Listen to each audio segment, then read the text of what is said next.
Very good morning, students. Welcome to IIT's online classes. Today we are going to discuss about some more examples and how the tense change in active to passive voice. हम लोग आज इसके बारे में ही discuss करने वाले हैं. So let's start our classes.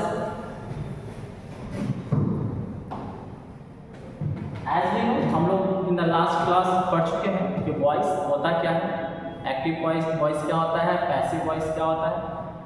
Active voice में सब्जेक्ट वर्ब ऑब्जेक्ट होते हैं और जब हम उसको पैसिव में बदलते हैं तो जो सब्जेक्ट रहता है वो ऑब्जेक्ट में बदल जाता है. सब वर्ब की जगह पे कुछ चेंजेस होते हैं, ये सब हमने देख लिया था. But in the today's class we will discuss the tense change of voice.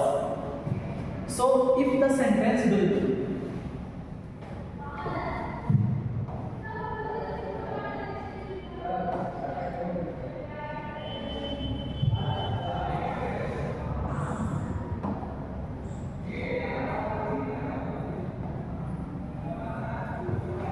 the sentence will be in simple present tense.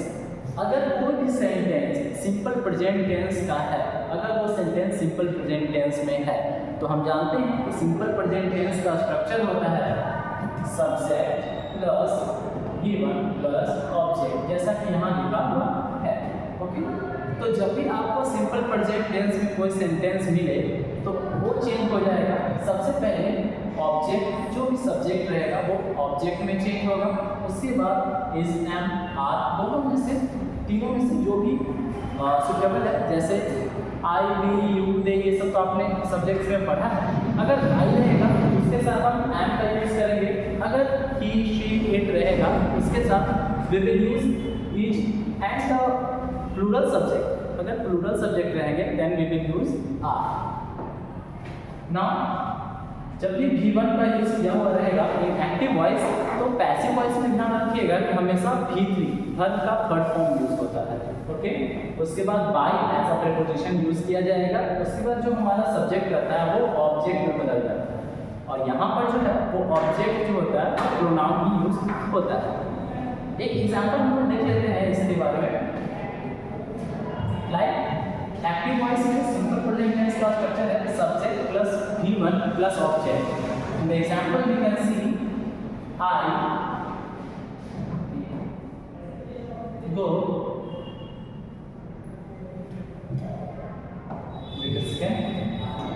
I kick a ball.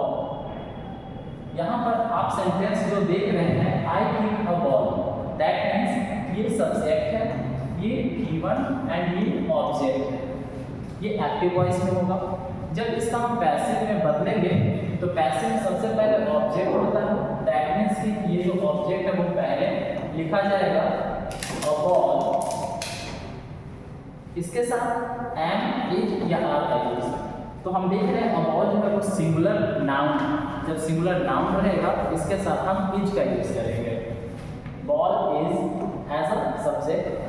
उसके बाद देख रहे हैं कि V3 का यूज किया जाएगा और यहाँ पर जो है वो किक है, तो किक का V3 जो होता है वो होता है kick.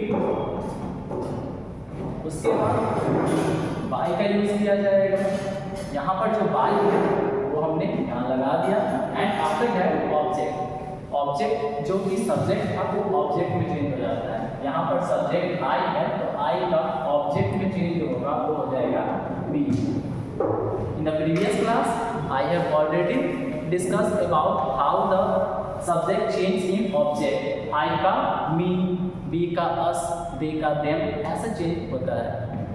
So this is simple present tense, उसका active voice में स्ट्रक्चर और ये है passive voice में स्ट्रक्चर.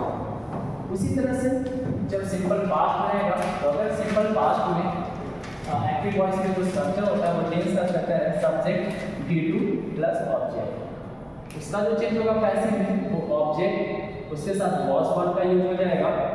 उसके बाद V3 बाय एंड ऑब्जेक्ट होगा.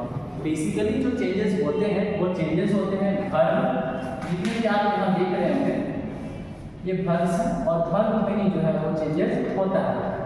यहाँ पे जो है वो वर्ब में चेंजेस होते हैं. ठीक है, यही मेन चेंजेस जो है वो होता है. अगर सिंपल पास्ट में रहेगा तो subject V2 and object active में होता है। पैसिव में बदलने के लिए object was verb V3 by and object. यहाँ जो है ना सब्जेक्ट वो ऑब्जेक्ट में बदल जाता है और यहाँ पर जो ऑब्जेक्ट है वो एज अ सब्जेक्ट में यहाँ पर यूज होता है, सब सब्जेक्ट के तौर पे यूज होगा। Okay, now if the sentence will be in simple future tense, अगर सेंटेंस सिंपल फ्यूचर टेंस में होता है then in active voice the structure will be subject and shall be plus V1 plus object. This is the structure of simple future tense. But when it will change in passive voice, the structure will be first of all object, which is the here the object will be used as a subject in passive voice. This will be as a subject shall be B1. यहाँ पर जो है B word का use किया जाएगा। इसके बाद V3 and V3 के बाद by and object, जो यहाँ पे सब्जेक्ट था वो ऑब्जेक्ट में बदल जाएगा। Like this all sentences will be change now in present continuous tense. Present continuous tense में स्ट्रक्चर होता है subject and which are V1 plus ing। V1 को होता है उसके साथ ing लगाते हैं, यानी इसको हम लोग कहते हैं V1 और ing को हम लोग वर्ब का फोर्थ फॉर्म में कहते हैं। लाइक अगर वो है तो वो के साथ जो फोर्थ फॉर्म बनता है ये बनता है गोइंग। ओके, जब गोइंग बन जाता है वही कहते हैं V1 प्लस ing, यानी वो वर्ब का फोर्थ फॉर्म गोइंग। उसके बाद ऑब्जेक्ट जो होगा वो यहाँ पर सब्जेक्ट में बदल जाएगा। उसके बाद am H are plus be plus V3 by and object. यहाँ पर जो है ना एक काम कर लीजिए, अब सारे में यहाँ पर सब्जेक्ट कर लीजिए, वो सही रहेगा। ठीक है, यहाँ ऑब्जेक्ट है तो यही सब्जेक्ट कर लेते हैं। ओके, क्योंकि यहाँ जो है ऑब्जेक्ट है लेकिन वो सब्जेक्ट ही तो बदल कर जाता है, यहाँ से सब्जेक्ट जो है वो ऑब्जेक्ट बन जाता है। ठीक है, सब में यहाँ सब्जेक्ट ऑब्जेक्ट बन जाएगा, यहाँ वाला ऑब्जेक्ट जो है फर्स्ट में आ जाता है। ये ऐसे चेंजेस होते हैं। ठीक है, मैंने बता भी दिया आई का बी बनेगा, बी का एस बनेगा। Now in past continuous tense, past continuous tense का स्ट्रक्चर होता है subject was verb V1 ing form and object. यहाँ पर V4 का भी यूज किया जा सकता है, वही होता है V1 plus ing, that means V4 and here the structure will be subject plus was verb plus be plus V3 plus by plus object. इसके बाद फ्यूचर कंटीन्यूअस टेंस, इसी तरह से जो है वो सारे टेंसेस वो चेंज होते रहेंगे।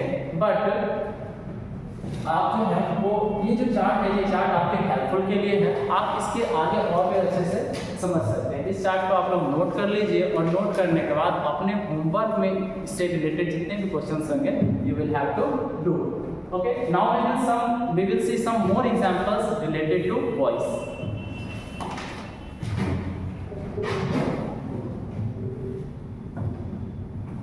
Now, example is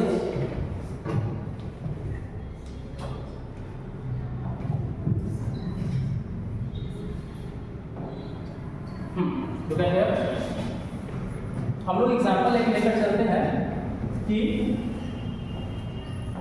C drives a car। Okay, C drives a car। जैसे हम लोग जानते हैं ये जो है C ड्राइव्स, यहाँ पे है ये सब्जेक्ट है, ये है V5 ये ऑब्जेक्ट हो गया। तो हम जानते हैं कि स्ट्रक्चर जो है वो सब्जेक्ट है V5 एंड ऑब्जेक्ट है। ये जो V5 है, ठीक है, इसी में चेंजेस होंगे। अब आपको ये तो समझ में आ रहा होगा कि सब्जेक्ट V1 और V5 जो लगता है और ऑब्जेक्ट लगता है वो किसका होता है, वो होता है सिंपल प्रेजेंट टेंस का structure, simple present tense. Okay, और मैंने पहले बता दिया है कि अगर सेंटेंस जो है वो सिंपल प्रेजेंट टेंस में होगा तो सिंपल प्रेजेंट टेंस का स्ट्रक्चर जब हम पैसिव में बदलते हैं वो होता है subject plus HMR plus V3 plus object. Like यहाँ जो सब्जेक्ट हम लोग यूज करेंगे वो यहाँ पर ऑब्जेक्ट जो था ना वही सब्जेक्ट में बदल कर आएगा, और यहाँ जो C है जो सब्जेक्ट था वो ऑब्जेक्ट में बदल के आएगा, और C का ऑब्जेक्ट जो होता है वो होता है हर। यहाँ पर हम लोग ऑब्जेक्ट हर का यूज करेंगे। देखिए अब कैसे चेंज होगा। एग्जाम्पल था C ड्राइव्स अ कार, तो C जो है वो C यहाँ पे आएगा और कार पहले हो जाएगा और कार उसके साथ इज एम आर इन तीनों में से कोई एक वर्ड का यूज करना है आपको। और as we know that a car is a singular noun, और जब singular noun as a subject हम लोग यूज करते हैं तो उसके साथ हमें इज का यूज करना होता है। एम तो आई के साथ यूज होगा और आर जो है वो प्लूरल सब्जेक्ट के साथ यूज होगा। तो हम लोग इज का यूज कर लेते हैं, अ कार इज और ड्राइव। तो आप जानते हैं कि ड्राइव का V3 जो होता है वो ड्राइविंग होता है, DRIVE ड्राइविंग। उसके बाद V3 का यूज होगा, और पहले बताया इसके बीच में एक बाय वर्ड का यूज होता है जो एज अ प्रीपोजिशन यूज किया जाता है। और कार इज ड्राइविंग, उसके बाद बाय का यूज कर लेंगे, और उसके बाद एक मिनट ओके यहाँ पे नहीं, यहाँ पे होगा बाय। उसके बाद ऑब्जेक्ट है, तो ऑब्जेक्ट जो है वो शी है, शी का हम लोग हर लिखेंगे। इसको और क्लियर करके बता देते हैं। ऐसा था कि सी ड्राइव्स अ कार, इसका हो जाएगा अ कार इज ड्राइविंग बाय हर। ठीक है, ये जो है ये आपका एक एग्जांपल हो गया। हम लोग एक प्रेजेंट कंटिन्यूअस टेंस का एग्जांपल देख लेते हैं। ओके, प्रेजेंट कंटिन्यूअस टेंस का जो एग्जांपल होगा वो हम लोग ऐसे लिखते हैं, final structure he is writing a letter। आप देख रहे हैं कि ये प्रेजेंट कंटिन्यूअस टेंस का स्ट्रक्चर है, क्योंकि प्रेजेंट कंटिन्यूअस में सब्जेक्ट होता है, इज एम आर लगा हुआ रहता है, इज का यूज कर दिया, राइटिंग डिफॉल्ट लगा हुआ रहता है, और ये ऑब्जेक्ट है। और जब इसका हम लोग बनाते हैं पैसिव में तो ये ऑब्जेक्ट सबसे पहले होता है, ऑब्जेक्ट हो जाता है, फिर इज का यूज या एम का use, is am are plus यहाँ पे हो जाता है being plus V3 plus by plus subject, ये होता है। तो हम क्या करेंगे, सबसे पहले ऑब्जेक्ट लेंगे, ऑब्जेक्ट है अ लेटर, लेटर, और लेटर क्या है, सिंगुलर नाउन है, तो इसके साथ हम लोग इज का यूज करेंगे। अ लेटर इज, उसके बाद देखिए ध्यान से देखिए, यहाँ से यहाँ तक हमारा काम हो गया। अब जो है आईएनजी जब भी लगा हुआ रहेगा तो इसके साथ आपको ये बीइंग वर्ड का यूज करना बहुत ज़्यादा नेसेसरी हो जाता है, क्योंकि ये जो है वो वर्ब का फोर्थ फॉर्म है। और जब भी आपको पैसिव में वर्ब का फोर्थ फॉर्म नजर आएगा तो उसके साथ आपको बीइंग वर्ड का यूज कर लेना है। लेटर इज यहाँ पे हो जाएगा बीइंग, ठीक है। उसके बाद बीइंग हो गया, और V3 आप देख रहे हैं कि राइटिंग है, राइटिंग का V3 जो है वो रिटन होता है, रिटन। उसके साथ बाय और सब्जेक्ट, यहाँ पर आप देख रहे हैं सब्जेक्ट ही है, बट ही जो है वो यहाँ पर जब चेंज होगा एज एन ऑब्जेक्ट तो ही जो है वो ही का हिम हो जाता है, ठीक है। और letter is being written by him. So students, इस तरह से जो जितने भी टेंसेस हैं वो एक्टिव से पैसिव में, पैसिव से एक्टिव में आपको चेंज करना आ जाएगा। I hope this video is very helpful to you. So I am going to end this class. Goodbye.